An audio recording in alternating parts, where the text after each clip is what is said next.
Bonjour à tous, vous êtes sur la mécanique de la vie, l'équation dont vous êtes l'inconnu. On est heureux de vous retrouver aujourd'hui dans ce podcast de philosophie. Je fais cette introduction pour les nouveaux qui viendraient. Je vous rappelle que l'objet de ce podcast est d'essayer de comprendre les phénomènes complexes de la vie de la manière la plus rationnelle et probable qui soit, à travers des espèces de lois de l'univers qu'on essaye d'extraire d'observations de la science et de toute connaissance humaine à disposition.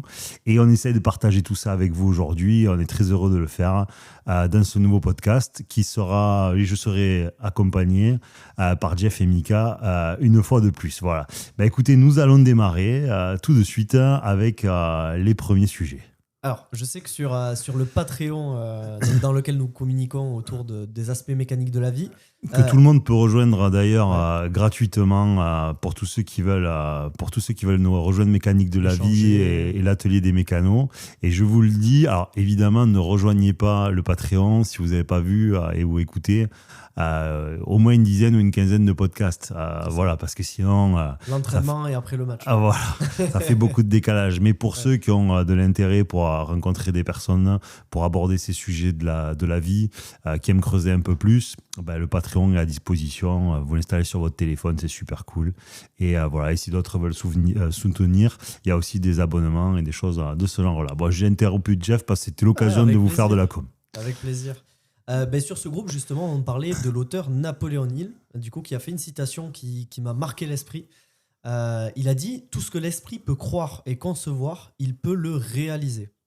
Donc aujourd'hui, j'aurais aimé qu'on approfondisse sur tout ce qui est visualisation, esprit et conscience et retravail donc de la réalité. Donc je te poserai des questions plus en précision là-dessus. Est-ce que d'abord tu peux peut-être nous donner une petite interprétation de tout ce que l'esprit peut croire et concevoir, il peut le réaliser?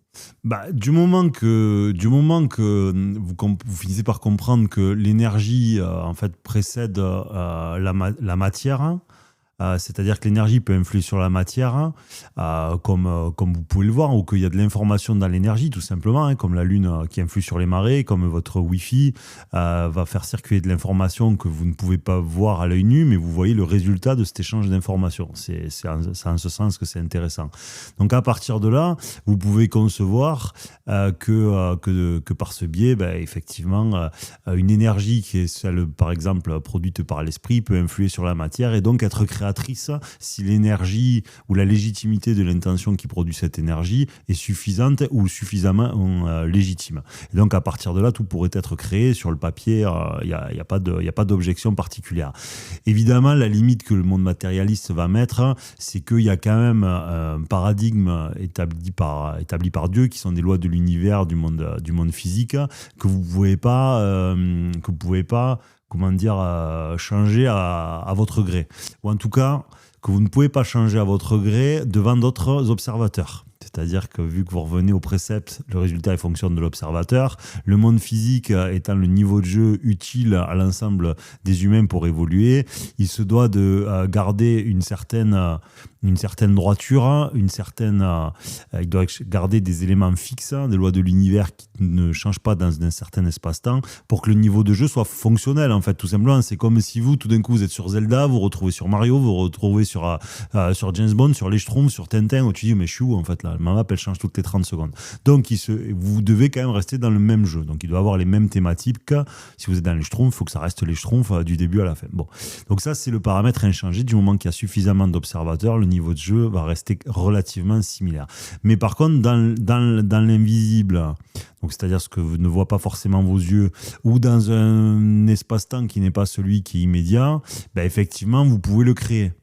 Alors, vous pouvez même pousser l'idée et vous dire que ce que vous auriez voulu créer ici, vous ne l'avez pas fait devant vous, mais ça s'est fait de l'autre côté de la planète, dans le même espace-temps. Admettons, d'accord, bon, on va pas dire que vous venez de créer la Tour Eiffel vous-même et qu'elle vient d'être pondue au fin fond du Cambodge.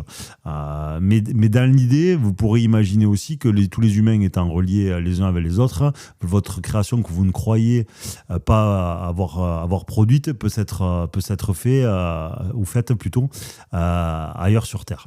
Vous pouvez aussi vous dire que votre création n'apparaît pas dans le monde physique, mais elle va être créée dans le monde vibratoire, c'est-à-dire dans le monde invisible. C'est-à-dire que vos pensées ou votre volonté de créer quelque chose n'a pas plus à cause d'un certain nombre de variables et de paramètres, être fabriqués dans le monde physique, c'est-à-dire dans le monde qui vous entoure, dans le monde horizontal, celui que peuvent voir tous les hommes. Mais par contre, ils viennent d'être créés dans votre propre monde vibratoire. D'accord ? C'est comme si vous avez voulu créer votre chalet ou votre voiture de rêve. Vous n'avez pas pu la faire, vous l'avez modélisé sur votre ordinateur, vous l'avez enregistré dans votre disque dur de votre ordinateur. Mais pour l'instant, elle n'existe que dans votre imaginaire et votre disque dur. Mais par contre, elle existe. Mais elle n'existe pas dans le monde physique, rationnel, matérialiste que nous croyons être notre réalité. Mais si vous sortez de la réalité matérielle, votre voiture, elle existe. Puisqu'elle a existé dans votre esprit, elle existera toujours parce qu'une énergie ne disparaît pas. Donc l'existence de cette création, même si elle n'est qu'imaginaire, a existé. Et par contre, elle est visible d'autrui dans votre ordinateur. Donc factuellement, elle a existé. Donc tout ce que peut créer l'esprit existe, c'est vrai. Mais par contre, de là, ce qu'il se matérialise dans le monde physique et observable, bah là, c'est encore une autre dimension où là, on fait bouger d'autres paramètres qui sont beaucoup plus complexes. Et donc là-dessus, effectivement, on est beaucoup plus castré et il est beaucoup plus difficile d'influer sur ce monde-là parce qu'en plus, il ne faudrait idéalement pas trop y toucher pour éviter de faire des âneries. Voilà la raison pour laquelle, oui, effectivement, il peut tout à fait le dire parce que vibratoirement, d'un point de vue énergétique, d'un point de vue de la pensée, d'un point de vue de la création, ça a existé. Donc factuellement, c'est le cas. Puisqu'une pensée a existé, donc il est probablement inscrit quelque part dans le grand livre de la vie qu'il y a 300 ans, tel type a pensé telle chose. C'est une réalité, mais qui ne s'est pas forcément matérialisée dans le monde physique. On va pas aller plus loin parce que sinon ça va devenir très compliqué. Là c'est cool parce que tu as posé toutes les fondations pour que je puisse développer derrière. Ah, parfait. Le livre dont parle Jeff, c'est le livre de Napoléon Hill. Ouais, il a fait plusieurs livres. Entretien, c'est quoi ? Entretien avec le diable ? Ouais, c'est ça. Voilà. Il a fait plusieurs ouvrages. Tu peux le présenter, Jeff, juste vite fait ce livre ? Non, mais c'est juste pour dire de quoi il relate. En fait, l'auteur considère, je crois, ce moment me l'a relaté, qu'il a échangé avec le diable. Voilà. Et donc, rédiger un livre avec la façon dont fonctionnerait le diable pour atteindre les humains et comment il s'exprime dans notre vie quotidienne ou dans notre vie en général. Voilà. D'ailleurs, je crois qu'on a fait une analyse de ce sujet sur le Patreon. Parfait. C'était très intéressant.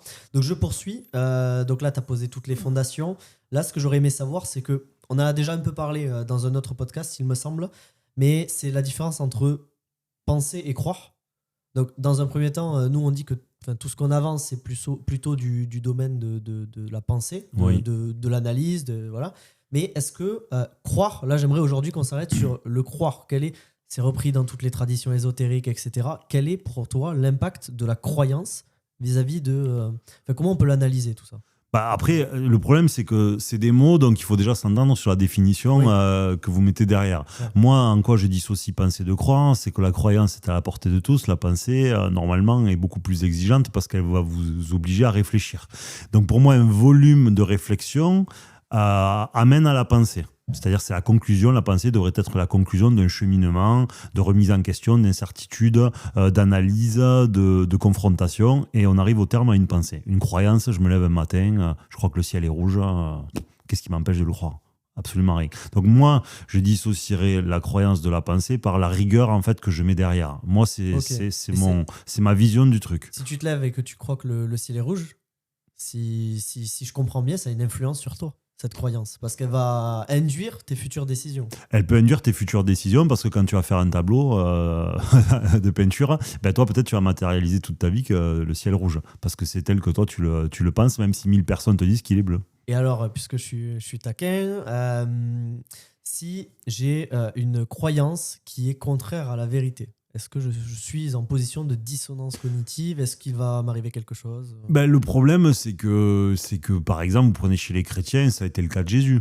Il est arrivé, il est dans le cas dont tu parles, c'est-à-dire qu'il est arrivé avec une vérité qui est contraire à la masse, et donc à partir de là, il s'inscrit en faux. Alors, est-ce qu'il l'est véritablement ou pas ? Donc, c'est notre capacité... Et moi, c'est là où je demande aux gens d'être rigoureux. Je leur demande, c'est ça le problème. C'est que j'aime bien que quand quelqu'un avance quelque chose, pour moi, c'est la base. il doit me convaincre. C'est pas il me convainc pour satisfaire un ego pathologique. Non, il me convainc parce qu'il me montre qu'est-ce qui lui a fait penser et quelle est la légitimité de sa conclusion. C'est très différent. Montre-moi quelle est la légitimité de ta conclusion. Montre-moi quelle est sa véracité, en quoi elle résonne, en quoi elle est suffisamment tendancieuse et probable pour que j'accepte qu'elle rentre dans mon champ de compréhension à moi. Voilà, c'est ça l'exigence qu'il faut avoir. Et ça s'appelle une pensée. Et ça, c'est un vrai processus scientifique. En fait, c'est un projet de démonstration. Donc, il faut arriver à ce projet de démonstration, sinon on est dans la croyance. Alors, évidemment, Jésus était dans la démonstration. Alors, c'est bien dommage. L'humain la plupart n'ont cru que parce qu'ils ont vu des miracles. Ils n'ont pas cru parce qu'ils ont pensé, justement. Là, on se retrouve dans « je crois ». Et c'est pour ça, d'ailleurs, qu'il y a tout un tas de scènes où on se heurte à la limitation des hommes qui, en fait, n'ont été que subjugués par l'impossible et que, du fait de l'impossible, ils se sont mis à croire quelqu'un qu'ils ne comprenaient pas. C'est un peu le défaut, des humains quand Jésus déboule. Voilà. Alors que ce qui aurait été le plus intéressant, c'est que ce soit des incertains de la pensée qui voient une lumière et une rationalité dans ses explications à lui et qui donnent envie de le suivre. Je pense que Jésus était surtout là pour montrer l'exemple. C'était comment on peut dire, c'était une démarche. Jésus, en fait, c'est une démarche, c'est une approche de la vie, dans le fond. Je trouve plus qu'un mode de vie. Aujourd'hui, on a voulu, comme toujours l'humain a dit, en tout cas c'est l'impression que j'ai, que l'humain a voulu faire ce qui était de l'ordre de l'Ancien Testament, faire que Jésus est venu expliquer des règles. Moi, je ne trouve pas que Jésus est venu expliquer des règles. Jésus est venu, alors évidemment, en apparence, oui, si tu fais du littéralisme niveau 1, oui, il est venu apporter son petit code civil où il dit, bon, je renie grosso modo rien de ce qui a été donné dans l'Ancien Testament, mais ça ne suffit pas. Il faut que vous compreniez des choses un peu plus profondes. Et donc, c'est une invitation à la réflexion. Donc, c'est une attitude d'incertitude, si tu regardes bien. C'est une attitude d'incertitude pour que les gens aient une démarche spirituelle, une démarche extrêmement ouverte et élargie de leur manière de s'envisager eux-mêmes, le monde et Dieu et toutes leurs interactions pour amener une dimension supérieure à leur compréhension du monde. Moi, je trouve que c'est vraiment dans cette dynamique-là Et donc, il invite à la pensée. Je ne trouve pas que Jésus invite à la croyance. Il invite à la pensée. Et je pense qu'il avait raison. Et justement, c'est là où c'est très intéressant de retravailler presque le vocabulaire entre penser et croire. C'est parce que, comment dire, moi j'ai un exemple. Par exemple, récemment, j'ai été à faire des galeries ou des foires où j'ai été, on va dire, vendeur, tu vois, dans ces galeries. Et en fait, au début, je partais en me disant ça va intéresser personne, etc. Et donc, j'avais peu d'afflux vers moi. Et en fait, dès le moment où, après un échange, etc., j'ai tourné ma pensée, ma croyance, peu importe, vers le fait que si, il fallait y aller, ça va le faire, etc. Quand on en est convaincu, en fait, quand on est persuadé de quelque chose, on a plus de facilité à persuader les autres personnes. On reste dans un monde de résonance. Donc, un monde de résonance, tu vas attirer ce que tu vibres. Donc, obligatoirement, tu vas augmenter les probabilités statistiques d'attirer ce que tu vas émettre. Donc, ça, factuellement, c'est le cas. Évidemment, le problème, c'est de penser que c'est une règle absolue. C'est pas le cas. C'est juste une augmentation des probabilités que tu attires ce que tu émets. Donc, ça, évidemment. Donc, dans ton cas, à toi, c'est bien sûr que tu vas avoir plus de chances d'attirer des gens qui vont être intéressés si tu les mets. Ouais. Alors, ça marche avec l'intention, parce que là, j'ai eu l'intention de le faire pour changer mon mode de fonctionnement, mais ça marche aussi avec l'inconscience. Parce que si j'ai peur de quelque chose, j'ai plus de chances que ça m'arrive. Donc, techniquement, vu que je crois que j'ai peur de ça... j'ai pas de commentaire à faire parce que oui, ça suit la logique. Oui, complètement, complètement. Alors après, le problème, c'est que tu peux pas être un littéraliste. Il y a plein de sous-sous-sous et de variables à rajouter pour que quand même ça prenne un sens qui soit applicable et pas qu'on soit dans l'idéologie ou dans la croyance pure. Mais oui, c'est le cas. C'est comme ça qu'une partie du monde s'orchestre. Mais n'oubliez jamais que vous avez beau émettre tel truc... Dans l'univers, oui, je veux attirer des gens qui soient curieux par ce que je raconte. Peut-être qu'il y a écrit que moi, je suis Dieu, je te regarde. Je dis non, je ne veux pas que tu attires des gens parce que je veux te mettre vers ta peur d'aller vers les autres. Donc, je vais faire en sorte de te mettre des murs face à toi parce que je veux que tu travailles sur la peur d'être humilié, la peur de la honte de ton incompétence et de ton incapacité à répondre aux questions. Et pour moi, en fait, ton expérience spirituelle, c'est-à-dire ton expérience dans ton élévation, elle doit passer par être mis face à la honte ou l'humiliation. Donc, je veux que tu galères. Donc, si tu vibres ça, je l'annule parce que je veux, en fait, que tu puisses évoluer sur ce terrain-là qui est ta faiblesse. Alors que si tu aimais quelque chose que tu n'es pas réellement en compensation, tu vas le faire par un processus où tu essaies d'activer quelque chose dans la rationalité, dans le vibratoire, pour rendre les lois de l'univers conformes à tes fragilités, au lieu en fait de modifier tes fragilités pour ne plus les attirer. Et moi, c'est vers ça que j'aurais envie que tu travailles. Voilà, là, on fait comme si on était, si on était une loi de l'univers, quoi. D'accord. Donc, si je comprends bien à tout ça, en gros, la conscience, elle réinforme la réalité et la refonde un peu avec l'autorisation du divin. Oui. Non. D'accord. Donc, par exemple, si je mange de la merde et je le sais, je m'en repens, donc ça permet, on va dire, de réinformer mes cellules, si Dieu le veut. Complètement. C'est un peu ce processus-là. Pareil avec un peu tout, le vaccin, n'importe. Tu augmentes les probabilités que ça arrive. Okay. Après, le problème, des fois, c'est qu'une augmentation de probabilité, toujours pareil, la certitude est impossible. Donc, c'est simplement une augmentation de la probabilité que ces choses-là arrivent pour qu'elles soient modifiées. Mais vous ne pouvez jamais, encore une fois, être certain de la modification qui pourrait être opérée dans ces cas-là. Ok. Est-ce que tu dois... Ouais, non, je suis en train de penser qu'en fait, c'est comme quand tu vas... Par rapport au raisonnement, c'est comme quand tu vends un produit. Soit tu as un bon produit, soit tu es un bon vendeur. Tu vois ce que je veux te dire?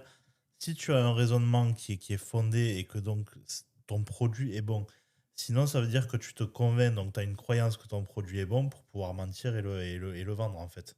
Tu vois ce que je veux dire un petit peu? C'est un peu, ça me fait penser un petit peu à ça, que si le produit est bon, forcément tu vas avoir plus de facilité à le vendre. Donc tu vas avoir, là dans ce moment-là, tu es dans une pensée, et sinon tu es dans une croyance.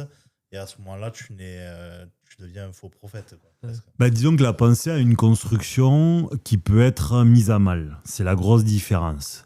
La croyance, tu vas te heurter à des limites qui vont être assez rapides. D'ailleurs, tu peux reprendre l'exemple du produit. Si je crois que mon produit est bon, je peux faire un produit absolument dégueulasse fait par la dernière des entreprises chinoises qui l'ont fait à la va-vite. Mon produit, il est bidon qu'il n'en peut plus. Moi, je suis persuadé qu'il est bon parce que je ne me suis pas posé dessus. Je peux m'en persuader, je vais le vendre. Effectivement, tant que je ne suis pas confronté au réel, je peux continuer ma croyance. Et que je n'ai pas de retour client parce que je fais un one-shot et qu'il n'y a pas de garantie dessus, effectivement, je pourrais le croire toute ma vie. Pourtant, ça aurait été complètement faux. À l'instar, si par exemple, je veux rentrer dans la pensée, ça va me permettre de faire une construction qui soit beaucoup plus rationnelle du produit, qui soit mise en conformité et qui soit mise en difficulté dans le cadre d'utilisation, voir les retours qu'il y a dessus et voir si il est prospère. Et donc, je pourrais faire une démonstration auprès des gens qui vont me poser des questions. Ils verront que je me suis posé, qu'il y a une réflexion sur tous les secteurs d'utilisation de ce produit, toutes les limites, toutes les forces, toutes les faiblesses, et que quand je le mets en situation, il est utile et il répond présent aux problématiques qui lui incombent en fonction de la typologie de produit, quoi. Et d'ailleurs, si tu prends l'inverse, tu verras que c'est plus facile de faire changer d'avis à quelqu'un qui a une pensée qu'à quelqu'un qui a une croyance. Oui, tout à fait, parce que justement, la pensée, c'est une démarche. C'est une démarche. C'est une démarche d'incertitude. La pensée est une construction qui part de la volonté d'étayer rationnellement quelque chose. Donc, normalement, quelqu'un qui est dans la pensée... Dans la pensée, la vraie, a une démarche qui est scientifique, c'est-à-dire qui veut étayer par un processus de la logique et de la démonstration quelque chose. Et donc lui, normalement, vu qu'il l'a soumis à rude épreuve et à confrontation, sera théoriquement ravi de le faire avec une personne qui a la même exigence que lui vis-à-vis de la pensée. Il sera heureux de converser ensemble. Alors que le croyant, il va y avoir beaucoup d'émotions derrière. Oui, c'est ce que j'allais te dire, c'est le penseur va accueillir le rationnel, le croyant va le rejeter. Le penseur pense, le croyant s'emporte, en général. Et pas rationnel, ça peut être aussi pas vraiment rationnel, c'est-à-dire rationnellement logique, mais on peut parler de quelque chose d'invisible qui est pourtant rationnel. Pour préciser nos mots, c'est vrai que c'est très complexe. On décortique, mais là c'est bien parce qu'on a posé les murs. Maintenant, je m'attaque au toit. Vas-y. Donc, on a parlé de réalité, de croyance, etc. Ce que je voulais savoir, c'est que chacun, on observe le monde avec une temporalité et la manière dont nous-mêmes, on a vécu une histoire, on a été conditionné, on est aussi peut-être sous certains moteurs ou libre pour d'autres, je ne sais pas.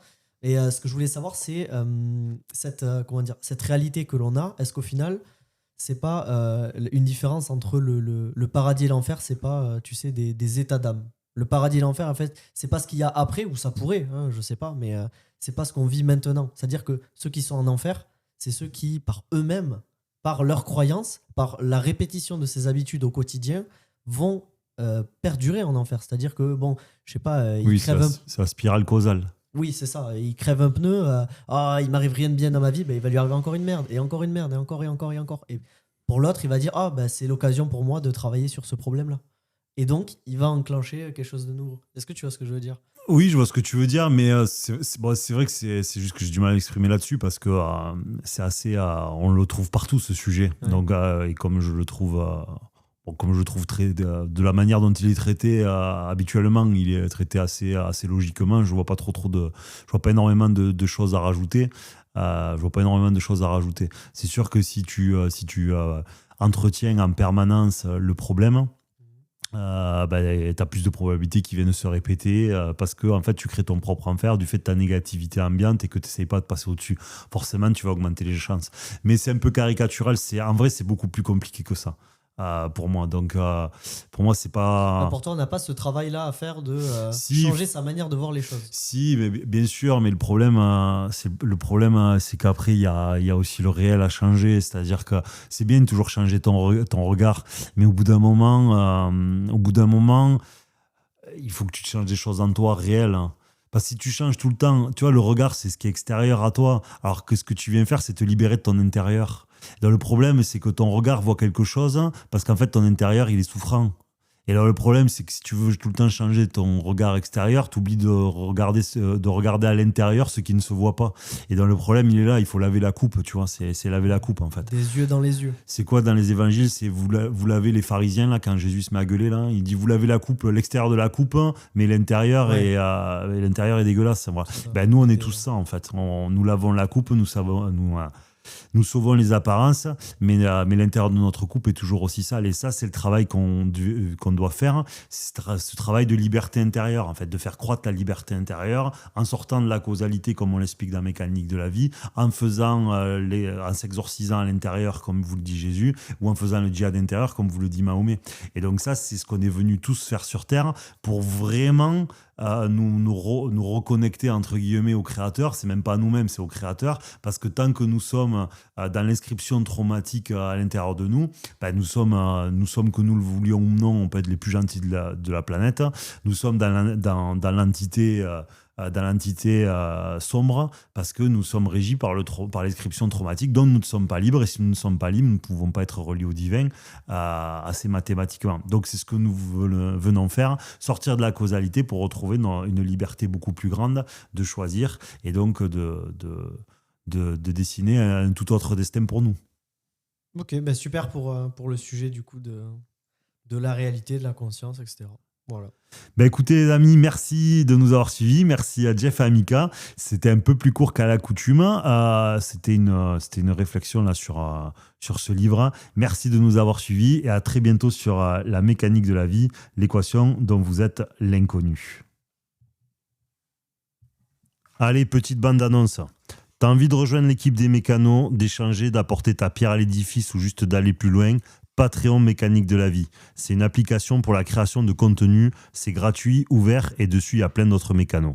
Et si en plus tu veux nous soutenir, il y a des abonnements avec des outils et du contenu exclusif. Si tu préfères nous parler directement, on peut discuter en vocaux. Si ta question est courte, évidemment, c'est offert. Échanger plus longuement, c'est possible et c'est 1 € la minute. Suis-nous et écris-nous sur Instagram ou sinon sur mécaniquedelavie.com. Cet épisode est aussi disponible sur Spotify, Deezer, YouTube, Apple Podcast et bien d'autres plateformes.